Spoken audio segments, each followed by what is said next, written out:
নমস্কার, লাভ গার্ডেন চ্যানেলে আপনাদের সবাইকে স্বাগত। আজকে আলোচনা করব স্থলপদ্ম ফুল গাছের পাতা হলুদ হয়ে গেলে কিভাবে তার পরিচর্যা করতে হবে। স্থলপদ্ম ফুলের গাছের পাতা 3-4টে কারণে হলুদ হয়ে যেতে পারে। এক, অধিক মাত্রায় যদি গাছে গোড়ায় জল জমে থাকে তো সেক্ষেত্রে গাছের পাতা হলুদ হয়ে যেতে পারে। গাছে যদি ম্যাগনেসিয়ামের অভাব হয় সেক্ষেত্রেও গাছের পাতা হলুদ হয়ে যেতে পারে।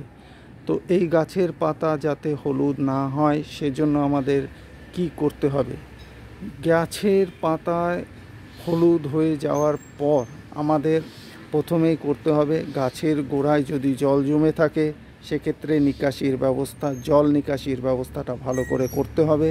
তার সাথে সাথে গাছে ম্যাগনেসিয়াম স্প্রে করতে হবে। ম্যাগনেসিয়াম সালফাইড 1.5 গ্রাম জলে গুলে সকালবেলা গাছে স্প্রে করতে হবে।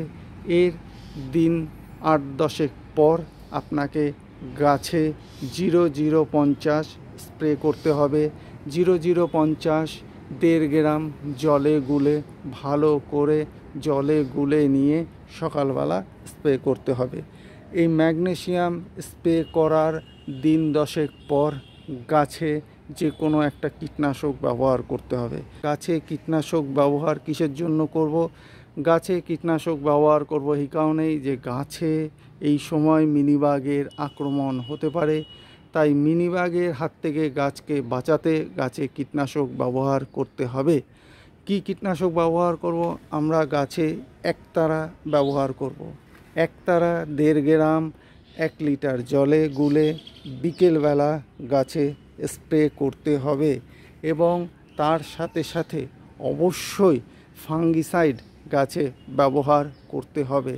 ফাঙ্গিসাইড ব্যবহার না করলে গাছে ফাঙ্গাসের আক্রমণ হতে পারে এবং তার ফলে গাছ মারা যেতে পারে। তাই আমরা নিয়ম করে মাসে একবার করে কীটনাশক এবং মাসে একবার করে ফাঙ্গিসাইড এই স্থলপদ্ম ফুল গাছের অবশ্যই করে স্প্রে করব।